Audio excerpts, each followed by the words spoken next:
Bienvenidos a Diálogos sobre Ruedas con nuestro experto en MotoGP, Diego Lacabe. ¿Qué tal, Diego? ¿Cómo estás? ¿Qué tal? Gas y cabeza para todos. Aquí seguimos abrigaditos, saludando a nuestros amigos del hemisferio sur. Me olvido mucho también de los chilenos, siempre nombro a los argentinos, mexicanos. Y bueno, y el paisito, Uruguay, ese paisito maravilloso que es Uruguay. Pues algunos dicen, qué envidia con pullover. Bueno, ya llega, ya os llega en unos meses, no os preocupéis. Bueno, yo lo que estoy deseando es volver a viajar por ahí porque hace por lo menos 3 años que no voy por Sudamérica. Ya lo echo de menos. Pero bueno, vamos a hablar de motos. Hoy vamos a hablar, hemos titulado este podcast, este video podcast realmente, Dani Pedrosa, Verdades Olvidadas. Bueno, ese es el título que ha elegido Diego. Yo había puesto Haciendo justicia a Dani. Al final de este vídeo nos diréis cuál tendría más razón. Vamos a hablar de Dani, vamos a hablar de esas verdades olvidadas. Yo creo que haremos un poco de justicia y también vamos a hablar del hombre que se ha convertido en marathon bike, que es Marc Márquez, que de no poder subirse a la moto ahora parece que lo que no puede es bajarse de la moto.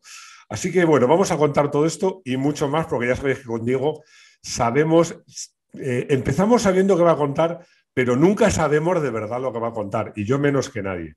Así me suena. Bueno, es que lo de hacer justicia y todo esto que querías tú, claro, es que vamos a hablar de verdades olvidadas de Dani, muchas que fueron muy buenas y otras no tanto. Entonces no vaya a ser que el titular tuyo de hacer justicia acabásemos tú y yo de justicieros de la memoria histórica motogepera. Bueno, yo honestamente, yo debo decir que soy un grandísimo admirador de Dani Pedrosa, pero nunca ha sido uno de mis pilotos favoritos. He sido muy claro en eso. Y hoy vamos a explicar por qué. Bueno, y en todo caso, lo que me da la sensación, y por eso era mi propuesta de titular, es que me da la sensación, y yo entono el mea culpa, y yo uno de ellos, que realmente estamos viendo el valor de lo que ha hecho Dani cuando ya se ha retirado. Y entonces debo confesar que en algunos momentos considero que he sido injusto con un pilotazo que para mí se merecía haber sido campeón del mundo de MotoGP, que ya lo fue de otras categorías, antes de que me lo recuerdes, que siempre me lo recuerdas, no, pero de MotoGP. Yo creo que Dani, por valía, por técnica, por corazón, por los riesgos que ha asumido, que le han pasado factura, merecía tener en su casa una copa de campeón del mundo de MotoGP. Pero bueno, yo creo que nos vas a empezar contando cómo llegó Dani a MotoGP, ¿o me equivoco? Sí, vamos a meternos ya en faena porque toda esta historia viene de la primera implicación en su momento, años 90, estamos hablando de finales de los años 90 del siglo pasado, de Telefónica, de Movistar, Telefónica de España, con la marca Movistar en las motos. Y de repente, fíjate, ya estamos en el año 99, ¿de acuerdo? En el 96 ha llegado un ciclón que en el 97 ganó su primer título de 125, que se llamaba Valentino Rossi. Y yo me acuerdo, estando tú de director general y yo de fotógrafo en el estudio, con el estudio de motociclismo, de Motorpress Ibérica, y me acuerdo de Manolo Pecino y Jaime Olivares, que después se fueron a Solomoto, uno a dirigir a Solomoto y el otro de fotógrafo, hablando de toda la Copa Movistar de la que sale Dani y otros pilotos que ahora hablaremos. Bueno, por cierto, eso algún día lo contaré, cómo fue. Eso contaremos de Cosas internas nuestras. internas de cómo fue. Eso prometo que algún día lo contaré, porque hay muchas cosas Pero, que la pero era muy gente curioso debería saber. porque Manolo y Jaime, hablando de aquello, yo me acuerdo de Jaime miró a Manolo y le dijo, están buscando el Rossi español. Está claro que están buscando el Rossi español. Fue la primera Talent Cup, la primera Rookies Cup, aunque ya había habido alguna que otra historia, Aprilia hizo algo semejante, pero esta fue muy seria. Y esta además la dirigió un tío que pocos años antes había sido el primer español en ganar un gran premio de categoría reina y nada menos que en Jerez, que era Alberto Puig. Y que al año siguiente En el 96 casi se mata en Le Mans y casi pierde la pierna. Bien, Alberto Puig dirige la Movistar Activa Cup, en la que aplican miles de jóvenes de toda España para realizar su sueño de ser piloto. Recuerdo incluso la publicidad, no ya la nuestra, en las revistas, que era tremenda la campaña, tú lo recordarás, Sí, sí, no lo creo. sino en televisión, que fue algo espectacular. Entonces, Dani es uno de tantos y de todos ya el más bajito. Entonces había un juguete electrónico que se llamaba el Tamagotchi y algunos le ponían incluso ese mote dentro y en el Jarama, todo se hizo en el circuito del Jarama muy temprano, con mucho frío y bueno, pues ahí arrancó todo y alguna cosa seguro de tu época de ejecutivo, que seguro que algún chispazo, de alguna anécdota te puedes acordarte de todo el empuje que tenía aquello, porque aquello era, como se dice, aquí en España, disparar con pólvora de rey. No, no, es que fue un montaje absolutamente espectacular. No, estaba haciendo una trampa, lo reconozco, porque te iba a preguntar, a ver si te pillaba, el dato de la estatura de Dani, que yo tengo en la cabeza que es 1,58, pero lo quería comprobar. Y claro, es que eso es muy poquito. No, a ver, para 125, incluso para 2,5, que era lo que había entonces, hasta podía ser una ventaja. Pero ya para 500 y sobre todo para MotoGP es clarísimamente un inconveniente. No, bueno, Dani, yo creo que no hubiera podido. Dani ya llegó fuera de la época, ya la época MotoGP, a la categoría reina en el año 2006. Yo no sé qué hubiese tenido que hacer Dani para manejar una 500. Es cierto que su tamaño le vino muy bien en algunos momentos de las categorías más pequeñas, sobre todo en 125, el año del título de 125. Eso es verdad, que también eran, ojo, que también eran dos tiempos. Pero bueno, el tema de la Movistar Activa Cup, que es una de las primeras verdades olvidadas, esto es un tema muy curioso, porque fíjate, si está contrastado en la historia, que hay un viejo documental de Dorna, lo hemos contado creo que hace un año, además, en un diálogo sobre ruedas que hicimos específicamente sobre Dorna, ¿te acuerdas? Sí. Y de los orígenes. Pues, como hay un propio documental de ellos, de Carmelo hablando por un lado y Alberto por otro, de cómo llega Dani a la Copa Movistar y cómo, no solamente sin ganarla, quedando cuarto, Alberto mueve Roma con Santiago para que Dani Pedrosa tenga su plaza y pueda arrancar primero Campeonato de España y luego y llegar a 125 con todas las motos pata negra del equipo Movistar con Honda. Entonces, esta es una de las primeras verdades olvidadas, porque desde el minuto uno, fíjate que Dani llega sin padrinos. Te puedes imaginar que a esas copas de promoción en aquella época iba mucho hijo de Mucho enchufado, chavalito, dilo con todas las letras, mucho enchufado. mucho niño de papá, pero realmente ahí sí que prevaleció el carácter absolutamente demoledor de Alberto, ¿de acuerdo?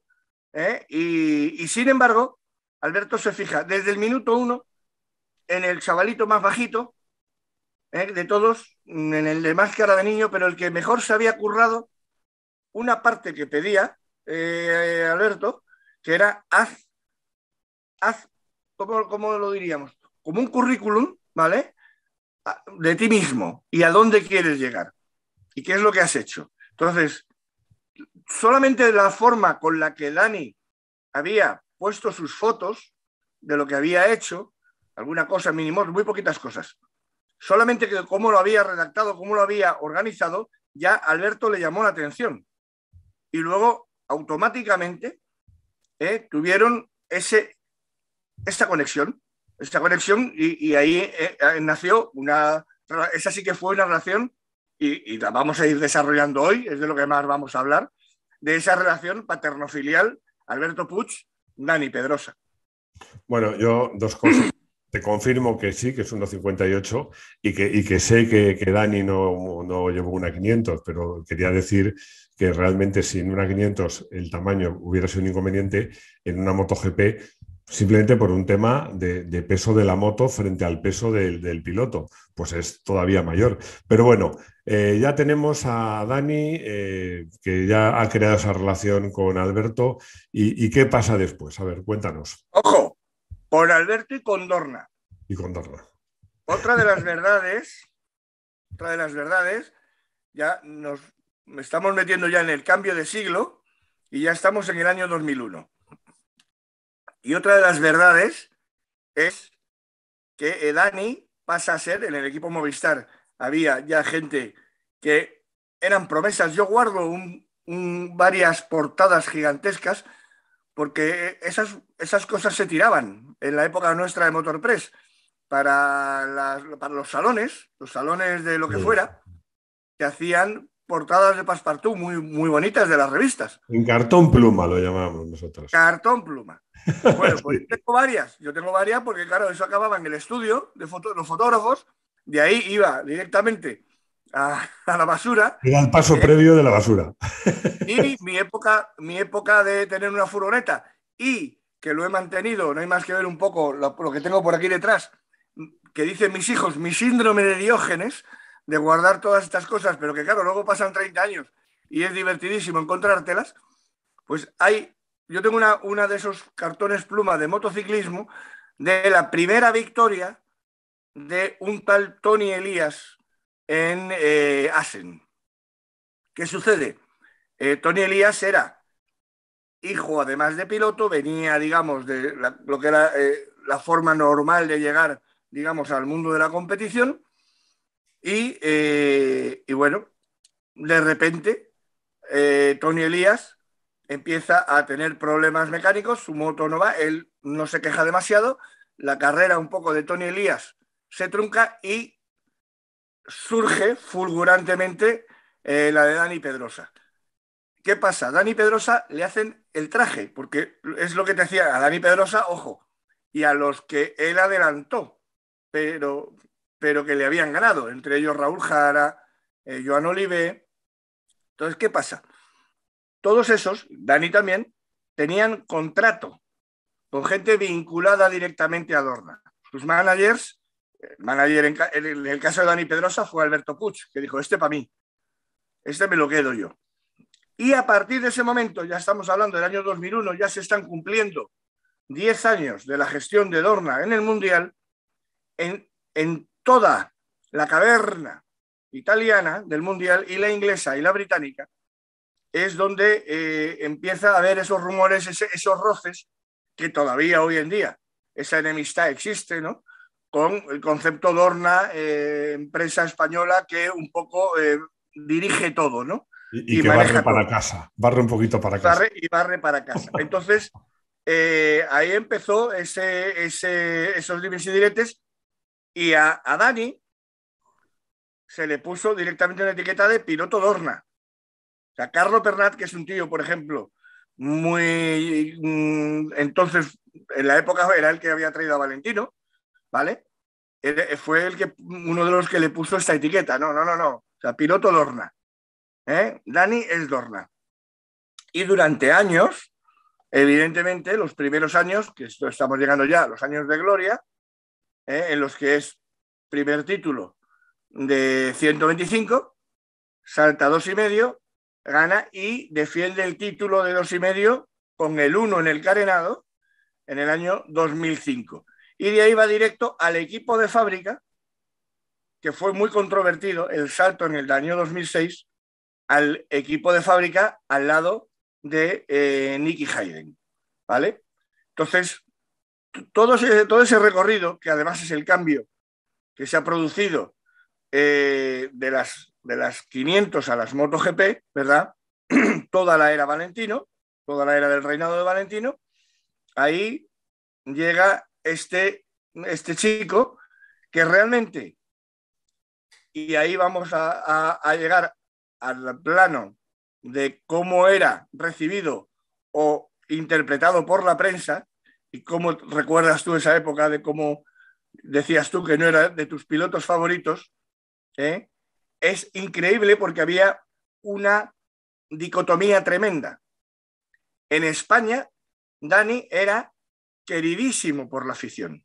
Tenía un enganche con la afición. Déjame que te corrija, perdona. Pero no con la prensa, pero no con la prensa. Pero déjame que te corrija. Yo quitaría el pasado. Yo creo que Dani es un tío que era queridísimo por la afición y sigue siéndolo. Y sigue siéndolo, correcto. Correcto, Pero sí que es verdad que con la prensa nunca, no sé por qué, nunca tuvo, no digo que fuera no, mal, pero... porque les hacían unos feos tremendos. Dani pasaba, o sea, para Dani la prensa eran esos desgraciados que tengo que contestar a sus puñeteras preguntas de mierda. O sea, eso era lo que pensaba Dani de la prensa. Y yo, con autocrítica, tengo que decir que muchas veces con razón. Ah, no, por supuesto. Yo sé que hay periodistas, bueno, no en los grandes premios de motos, ni en el Motorsport, en todas partes hay periodistas que hacen preguntas bastante chorras. Bueno, mira, déjame que cuente una anécdota que es de coches, pero es que me hace mucha gracia porque era de un personaje que la gente no lo conocerá, era Claude Chatinet, que era un tío, era un pequeño Napoleón. Bueno, era un gran Napoleón porque era más grande que Napoleón. Y en la presentación de un coche que creo recordar que era el Visa turbodiesel, un periodista que estaba deseando, levantaba la mano para preguntar, cuando le toca, la pregunta que hace es, ¿para cuándo la versión turbodiesel? Que era la que acabamos de probar. Satinel le miró con esa mirada de, ¿lo mato o qué hago? Y le dijo, mira, voy a hacer como que no he oído la pregunta. Y yo paso al siguiente. O sea, que de verdad que hay periodistas que andan muy despistados. Yo entiendo que además para un piloto, pues después de una carrera, de una tanda de entrenamiento, que está deseando descansar, hablar con su gente, hablar con sus ingenieros, tener que estar aguantando a los periodistas y algunas preguntas bastante estúpidas, yo lo entiendo, pero te digo una cosa, es parte de su trabajo. Y ahí quien mejor lo ha entendido desde siempre, y para mí ha sido el rey, y lo sigue siendo, es Valentino. Y Marc. Y Y en Marc, su día, pues, pero el maestro fue Valentino. correcto, totalmente correcto. Pero Dani es muy curioso porque tenía la pólvora de rey detrás. Es decir, ¿qué pasaba con esa etiqueta de piloto Dorna? ¿Qué sucedía? Sucedía, y estamos hablando de la época en la que tú estabas ahí viendo esos contratos de promoción, porque es que era, quiero decir, era cuando el motociclismo salía Colacao. ¿Y por qué salía Colacao? Porque Colacao había contratado a Basi Ramal, a la madre de Dani Pedrosa, para hacer el anuncio del Colacao, con mi hijo campeón del mundo, tal, no sé qué, porque claro, como era tan niño, Dani tenía esta cosa que era impresionante porque yo no he visto un tío con más mala leche, pero además que yo siempre, no solamente se lo perdoné, sino es que siempre me encantó, porque como me gustó, otro que es igual, que era igual era Casey, o peor. Entonces, todo eso siempre me parecía que era un rasgo de personalidad, en el sentido de decir, no, es que yo soy así, yo soy un tío, que en el caso de Dani te voy a contar una cosa, es de extrema timidez, no nace de otra cuestión, es de extrema timidez. Y entonces, ¿qué pasa? Sobre todo, y esto es una cosa que la tenemos mucho en la prensa española con los pilotos españoles, lo tienen, por ejemplo, los argentinos con sus futbolistas de Boca o de River, ¿verdad? O no te digo ya de la AFA, de la selección, ¿no? Cuando juega la selección, el periodista deportivo argentino quiere que Leo Messi le diga lo que le tenga que decir, que le trate. Y nosotros teníamos, claro, ¿qué veíamos en Dani? Digo nosotros, yo entonces todavía era fotógrafo, ¿eh? Pero ¿qué se veía? ¿Qué tenían los pesos pesados, ¿verdad? Del Mundial. ¿Qué es lo que veían en Dani? Pues un tío que llevaba detrás a Telefónica, que ya llevaba Repsol en el carenado y en el mono, ¿vale? Que fue de los primeros en llevar Red Bull, que tenía luego Colacao, que no sé qué, que todas las revistas, ¿eh? Y todos los medios especializados ensalzaban, era una portada detrás de otra de Dani Pedrosa. Era Dani Pedrosa para el tío español que llegará y el reinado de Valentino. Esto era lo que funcionaba, ¿eh? Bueno, yo es que déjame que te cuente, que a mí Dani Pedrosa siempre me ha recordado, no tiene nada que ver, pero a Michael J. Fox, que es el protagonista de la saga de Regreso al Futuro y viaje. Es que Michael J. Fox, con 45 años, ha hecho papeles de adolescente. Y es que a Dani Pedrosa le pasa igual, que tiene cara de niño y sigue Sí, teniendo sí, lo sigue teniendo. cara de niño. Ya peina canas, ¿eh? Sí, Ya pero peina sigue canas, teniendo pero bueno, cara de niño y se moriría teniendo... tiene más pelo que tú y que yo para empezar. Eso, por supuesto. Eso Pero tampoco es lo muy que difícil, ¿eh? Y pero lo luego que hay viene a otra ver, cosa, que todo el mundo le veíamos, bueno, yo creo que le veíamos y le queríamos ver, y yo creo que eso también a lo mejor no lo ha hecho bien, como el anti-Rossi o el sucesor de Rossi, español. Yo creo que en un no, momento, no el sucesor, sino el que le debía ganar. claro, Evidentemente. Pero ¿qué pasa? Por rematar esto. Yo te lo digo porque, y esto es algo que hay que contarlo. Hemos llamado verdades olvidadas o no contadas. O sea, la inmensa mayoría de la prensa del Mundial ha odiado a Dani Pedrosa. O sea, esto hay que decirlo así. Han escrito todo lo que hayan escrito o dicho bien de él, lo han hecho a regañadientes y por la fuerza de unos patrocinadores que había detrás. Y en el caso de los títulos de los años de 125 y 2,5, con la fuerza de los títulos.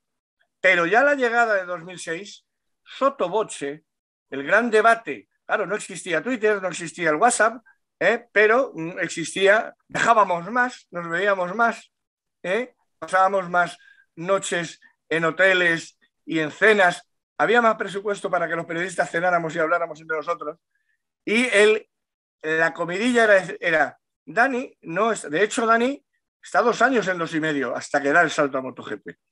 ¿Vale? Porque entre otras cosas tiene que hacer un tema de dieta para ganar peso, ganar musculatura y realmente el salto de Dani fue tremendo y ojo, generó el ataque de cuernos más grande que ha habido a nivel patrocinadores en MotoGP porque Dani venía de toda la estructura de Movistar que tenía su MotoGP de Honda, el equipo Movistar, con Sete Gibernau, acuérdate de la curva de Jerez, esa era la Honda que supuestamente, por condición natural, tenía que haberse subido Dani, y no.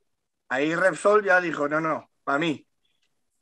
Y manager y todo el tema abogados, todo el tema contratos, digamos, dirigido por Dorna, ¿qué es lo que dijo Dorna? No, Dani con Repsol.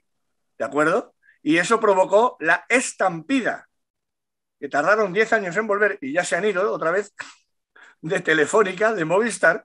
Estampida, pero estampida en un mes. O sea, desapareció Movistar del Mundial. bueno, de todas maneras ya tenemos a Dani donde yo le quería, el equipo oficial Honda. Y resulta que todos sus compañeros ganan títulos, pero él no. Soy muy duro diciendo esto. Sus compañeros y sus rivales. Bueno, El sus primero, el rivales, primer pero año. me refiero que él tiene El compañeros primer en Honda que año ganan. con la carrera anterior, aquel año que tú perdiste aquella cena, año 2006, Valentino llegó con opciones a Valencia, que esto se nos olvida. La gente recuerda esa caída en la curva Dujan, esa moto, esa Yamaha amarilla pintada de camel de Valentino y ese resbalón que fue como la caída de un dios, ¿verdad? Y Sí. las lágrimas de Nicky Hayden, que ni él mismo se creía campeón del mundo de MotoGP en el primer año de Dani. Pero es que veníamos del anterior Gran Premio en el que Dani tira a Nicky Hayden Sí, me en, acuerdo. en Estoril. Sí, sí, sí. Ojo, el debut de Dani Pedrosa en MotoGP fue más que digno, más que digno. Lo que pasa es que evidentemente ya en esos años y desde atrás ya Dani sabe y tiene esa presión de saberse observado con poco cariño por la prensa especializada. Eso sí, él lo devolvía siempre con más y más desplantes que además le tapaba la espalda porque era todavía, en ese sentido, mucho más duro que Dani Alberto Puig, y el equipo, entonces, de prensa de Repsol y la gente de Honda, que la gente de Honda hacía lo que podía, pero sí que el equipo de Repsol arropaba mucho, digamos, esa timidez de Dani y esos desplantes que a veces hacía la prensa, insisto, que desplantes era como la prensa lo llamaba, pero que en realidad no era más que decir, oye, pues yo no tengo ahora que hablar o no tengo que decir lo que tú piensas o no tengo que firmar en esta campaña que tú te has inventado, y me voy a mi motorhome. Era así de sencillo. Bueno, de todos modos, yo que quede clara una cosa. Me apostó una cena que ganaba Rossi, me dio pena, pero me alegré por Nicky Hayden porque es un pilotazo y porque, en mi opinión, ese mundial pues era suyo antes de la caída que tuvo con Dani. Y otra cosa es que yo creo que también Dani pasa, te vas a reír, le pasa a mi hija. Hay quien dice, no, es que tu hija es un poco borde. No, lo que es muy tímida. O sea, yo creo que hay veces que Exacto. una timidez se puede entender como que alguien es muy borde. No, no, yo creo que simplemente es tímido. Yo creo que en el caso de Dani también se da un poco la mano porque recuerdo esos tiempos, el equipo Honda, yo lo siento porque me caen todos fenomenal y porque es un equipazo, pero no era simpático. Se salvaba Hayden, pero los demás, en general, no era un equipo que derrochara simpatía, ni mucho menos. Encima en No, contraposición con Valentino, que era justo lo contrario, claro. Era la no, es que segunda. eran los que habían, entre comillas, echado a Valentino, que Valentino se tenía que haber buscado, que haber buscado las papas, como decimos en Cádiz, en Yamaha, y encima haciendo ganar a Yamaha ya en el primer año, con lo cual, evidentemente, el hombre de moda era Valentino, la marca y el equipo de moda era Yamaha. Esto era así. Pero fíjate que vamos a otra de las verdades olvidadas. Hemos hablado de Raúl Jara, de Joan Oliver, de todo. En esa Copa Movistar había otro tío que se llamaba Casey Stoner. Sí, sí. Y además también estaba Alberto Puig absolutamente enamorado de él, hasta el punto, lo hemos contado otras veces, que en la finca de su padre, en Cardedeu, a la familia Stoner que venía de Inglaterra, les dejó aparcar su caravana para que vivieran en un prado de la finca. ¿Vale? Era una familia, la familia Stoner, absolutamente paupérrima, que había venido de Australia, porque en Australia Stoner no hacía más que ganar y ganar y ganar en dirt track y quería correr en velocidad y en Australia no podía por edad. ¿Dónde se podía?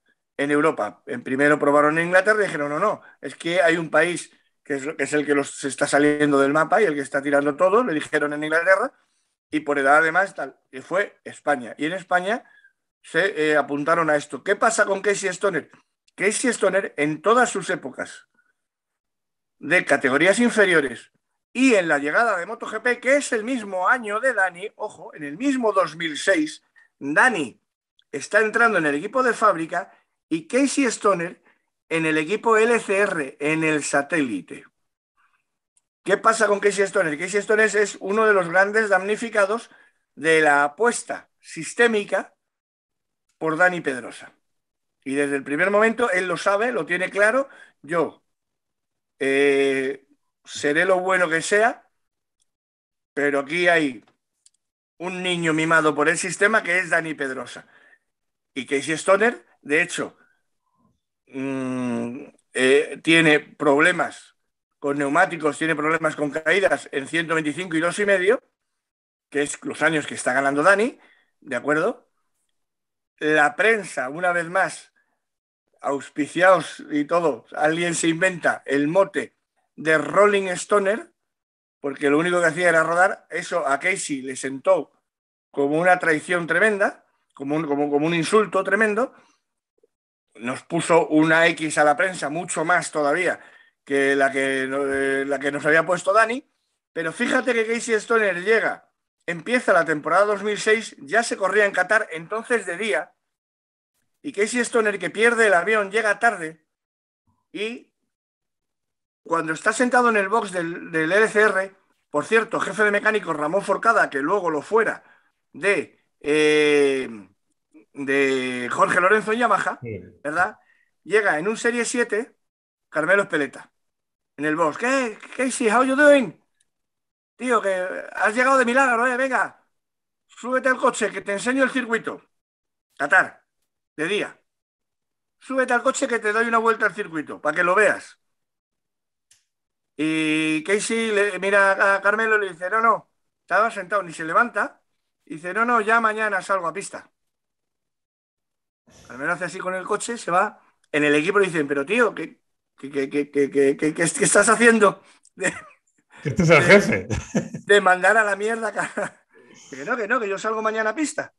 Salió a pista y hizo el mejor tiempo de toda la parrilla. También de Valentino incluido y de todo. ¿Eh? Bueno, es que además la venganza es dulce porque Casey Stoner no solo ha ganado mundiales, sino que además acabó ganando un mundial con una Honda Repsol. Exacto, exacto. Entonces, vamos a lo que vamos, porque ahí vamos Sí, a porque una de las... te queda muy poco tiempo, ¿eh? Y yo veo que todavía Vamos estamos. rapidito, vamos rapidito. Dani Pedrosa, 2006 liquidado, 2007, el año de Stoner con Ducati, el año de Bridgestone, ¿de acuerdo? Sí, sí. Entonces, ahí lo que hay es un naufragio general de Michelin. Dani va con Michelin, entonces había multimarca. De hecho, estaba hasta Dunlop en la categoría reina. 2008. ¿Qué pasa en 2008? Importante. En 2008 llega Jorge Lorenzo, lo primero, a Yamaha, de compañero de Valentino Rossi, en rebeldía contra Valentino Rossi. Valentino Rossi se coge un globo espectacular con Lynn Jarvis, con su jefe en Yamaha, ¿vale? Pero Jorge Lorenzo, que llega haciendo mucho ruido, ya en el último año, 2 y medio, se había enfrentado a Dani, ¿vale? Era el español rebelde, el antisistema, el que no va con Repsol en la espalda, el que no va con, el que no es piloto Dorna, el que su manager es Dani Amatriain. Acuérdate que lo tuvimos aquí Sí, en sí, Diálogo sobre Ruedas, sí. ¿vale? Entonces, Jorge Lorenzo empieza a ser el tío de moda. Y en el año 2006, que se estrena como comentarista en 2006 o en 2007, Ernest Riveras hace una biografía sobre los años de Jorge Lorenzo antes de llegar a la categoría reina. Y al propio Ernest Riveras le ponen la etiqueta, es decir, tú eres periodista pro Lorenzo, anti Dani Pedrosa. Entonces empieza a haber esas fricciones ahí muy fuertes. Y sobre Dani Pedrosa empieza ya a tener esa presión de, bueno, tú estás en un equipo de fábrica, tienes que rendir por tu cuenta. ¿Qué pasa? Tema neumáticos, muy importante, 2008, muy rápido. Valentino consigue que el sistema, que en Dorna, le dejen solo a él, no Lorenzo, ni por supuesto la sonda, cambiar de Michelin a Bridgestone. Es decir, Yamaha va en el año 2008, que la gente no se acuerda o no lo sabe, Jorge Lorenzo con Michelin y Valentino dice a Bridgestone, dadme el neumático que llevaba Casey el año pasado. No, nosotros hablamos con tus ingenieros y os hacemos una goma para vuestra Yamaha, que no, que me deis la goma de Casey, que ya Yamaha hará la moto para esa goma. Entonces, y Dani Pedrosa llama a la puerta de su sistema, de los que le van, oye, yo también, y le dicen, no, tú no. Dani Pedrosa pasa un calvario tremendo, ahí es el año de Excusate el retardo, el 8º título de Valentino, ¿de acuerdo? Donde ya asoma Jorge Lorenzo, donde está Casey defendiendo el número 1 y lo pierde, el año de Laguna Seca con Casey, y a final de año hay una crisis tremenda de Michelin, a lo largo del verano, y en la última parte de la temporada le permiten a Dani cambiar a Bridgestone. Dani cambia en el año 2008 de Michelin a Bridgestone a final de temporada, pensando ya en la temporada 2009. ¿Qué pasa en la temporada 2009? Casey se viene abajo un poquito, empieza a tener problemas físicos y hay una gran... El año 2009 es el año que hemos hecho incluso un diálogo sobre ruedas sobre él, que es la carrera de Montmeló del año 2009, acuérdate, la gran pugna Valentino-Jorge Lorenzo. Y Jorge Lorenzo lo que hace es ganar un gran premio detrás de otro. ¿Qué pasa? El español de moda nuevo ya es Jorge Lorenzo. Y la figura de Dani Pedrosa empieza a diluirse. Y en el año 10, llegamos y tenemos el título de Jorge Lorenzo. El primero de la era MotoGP, el segundo de categoría reina para España después del de Cribillé, 10 años después. A partir de ese momento, y en el año 10 hay otro tío, en la foto que se hacen en Valencia, los 3 campeones, que es triplete, hay un tío de Moto 2 que es Tony Elías, recuperado para la causa, pero aquí en 125, ¿quién está ya en 2010? Un tal Marc Márquez. Y la figura y ese crédito, digamos, de Dani Pedrosa como fulgurante futuro campeón de la categoría reina, empieza a apagarse de cara no ya a la prensa, que nunca le avaló, sino también de los ejecutivos.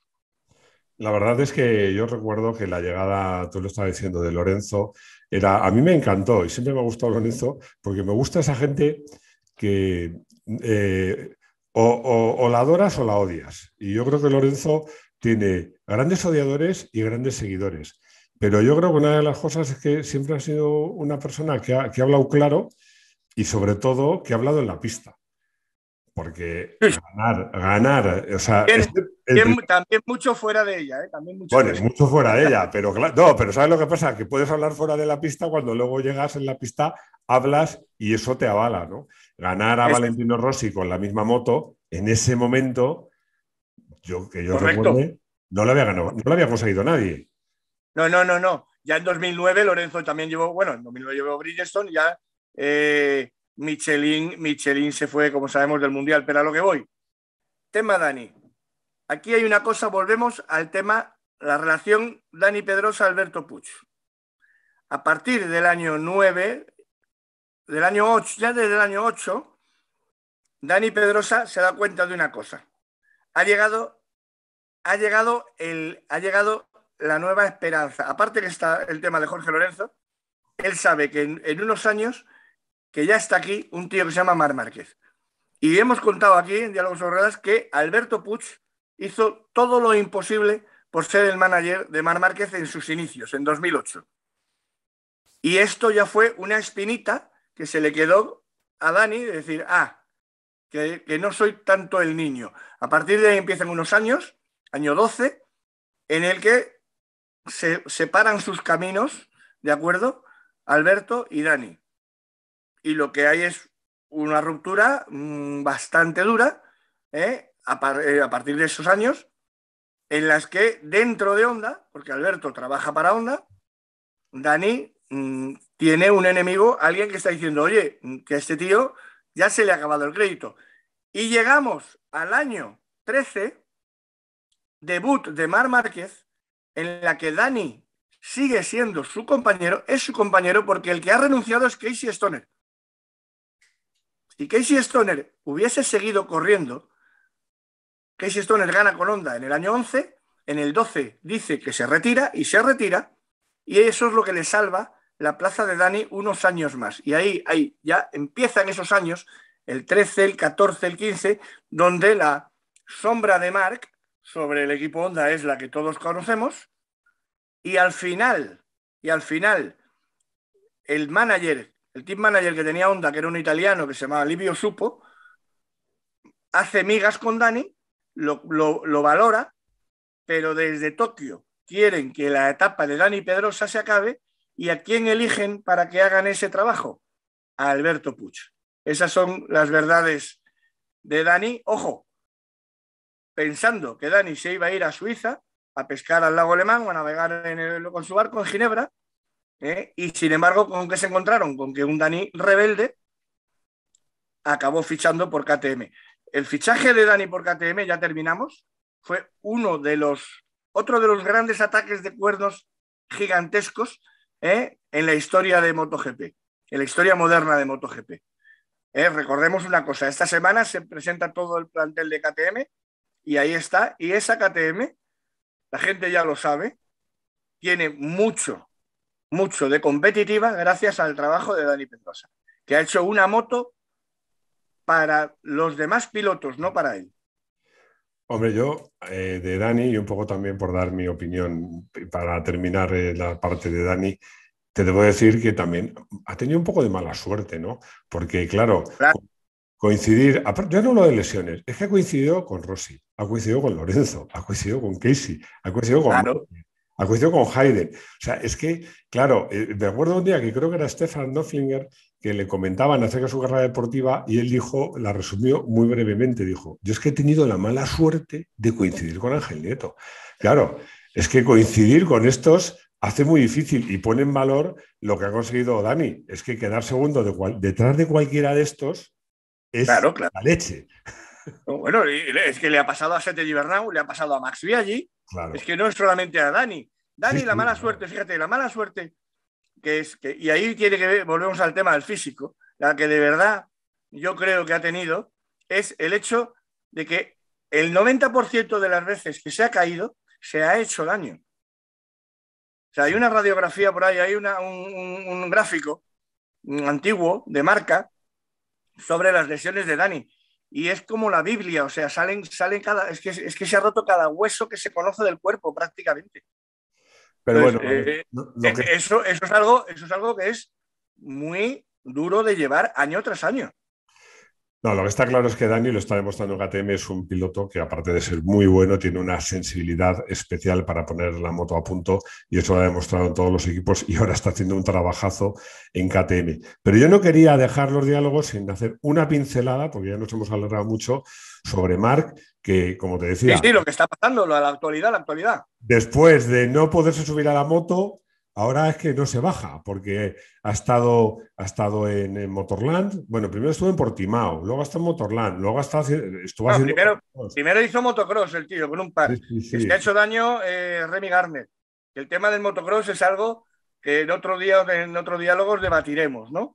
Sí, porque yo Ya hago se- motocross y sé que es el deporte No, más no, peligroso porque que hay. hay muchísimos, ojo, hay muchísimos team managers, o sea, gente que sabe mucho, que dicen que el motocross no aporta tanto, más allá de la adrenalina, más allá de sensaciones propias, digamos, psicológicas, pero que el precio que se paga por el nivel de riesgo que comporta y no vale la pena tanto como, por ejemplo, el dirt track, que el dirt track sí que es relativamente más seguro, porque el dirt track, cuando tú resbalas, resbalas.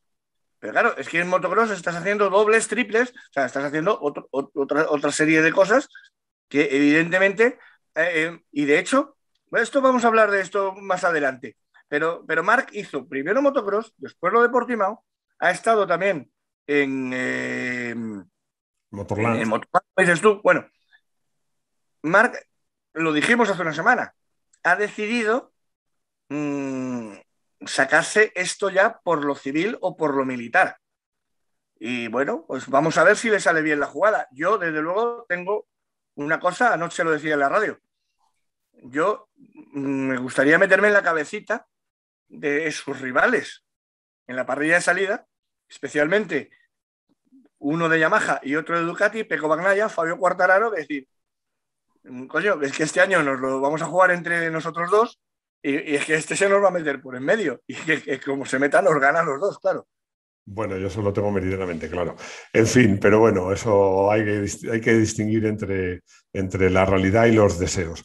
Bueno, Diego, hoy nos hemos enrollado un poco más, A pero ver, una charra de invierno, no pasa nada. la ocasión y el Bueno, piloto. y hemos dejado cosas, pero el tema Dani es interesante porque luego es un tío que se ha rebelado contra ese propio sistema, ¿no? Que le dio tanto, entre comillas, porque siempre ha prevalecido una cosa, y es lo que yo creo que es lo que la gente al final ve en él, a pesar de prensa, a pesar de patrocinadores y a pesar de lo que sea.